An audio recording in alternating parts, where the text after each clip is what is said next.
একদিন রাসূল সাল্লাল্লাহু আলাইহি ওয়াসাল্লাম আয়েশা রাদিয়াল্লাহু আনহাকে ডেকে জিজ্ঞেস করলেন, আয়েশা, আজকে আমি অনেক খুশি, তুমি আমার কাছে যা চাইবে তাই দিব, বলো তুমি কি চাও। আয়েশা রাদিয়াল্লাহু আনহা চিন্তায় পড়ে গেলেন। হঠাৎ করে তিনি এমন কি চাইবেন?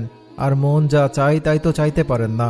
যদি কোনো ভুল কিছু চেয়ে বসেন এবং শেষে নবীজি যদি কষ্ট পেয়ে যান, এমন অনেক প্রশ্নই মনে জাগতে লাগলো। আয়েশা রাদিয়াল্লাহু আনহা নবীজিকে বললেন, আমি কি কারো কাছ থেকে কিছু পরামর্শ নিতে পারি? রাসূল সাল্লাল্লাহু আলাইহি ওয়াসাল্লাম বললেন, ঠিক আছে, তুমি পরামর্শ নিয়েই আমার কাছে এসো।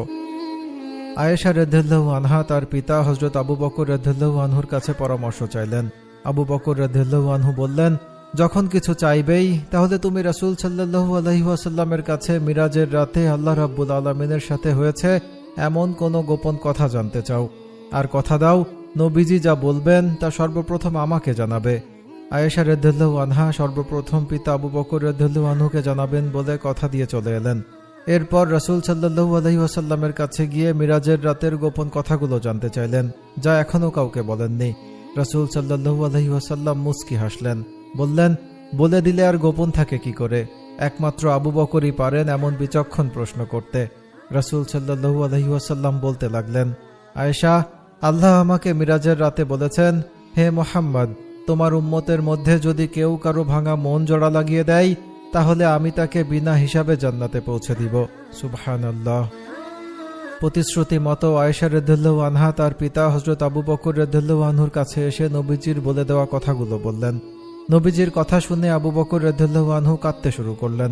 আয়েশা রাদিয়াল্লাহু আনহা আশ্চর্য হয়ে জিজ্ঞেস করলেন, বাবা, আপনি তো কত ভাঙা মন জোড়া লাগিয়েছেন, আপনার তো সরাসরি জান্নাতে যাওয়ার কথা, আপনি কাঁদছেন কেন? আবু বকর রাদিয়াল্লাহু আনহু বললেন, আয়েশা, এই কথাটার উল্টা দিক চিন্তা করে দেখো। কারো ভাঙা মন জোড়া লাগালে যেমন আল্লাহ সরাসরি জান্নাত দান করবেন, তেমনি কারো মন ভাঙলে আল্লাহ যদি সরাসরি জাহান্নামে দিয়ে দেন। আমি না জানি নিজের অজান্তে কতজনের মন ভেঙেছি, আল্লাহ যদি আমাকে জাহান্নামে দিয়ে দেন সেই চিন্তাই আমি কাঁদছি। এই হলো আমাদের ইসলাম। দুনিয়া থেকে জান্নাতের সুসংবাদ পাওয়া সাহাবী হওয়া সত্ত্বেও এভাবে চিন্তা করেন আর এভাবে অশ্রু বিসর্জন দেন। রাসূল সাল্লাল্লাহু আলাইহি ওয়াসাল্লাম আমাদেরকে আরও শিক্ষা দিয়ে গেছেন, বলেছেন মানুষের মন না ভাঙতে, মানুষকে কষ্ট না দিতে।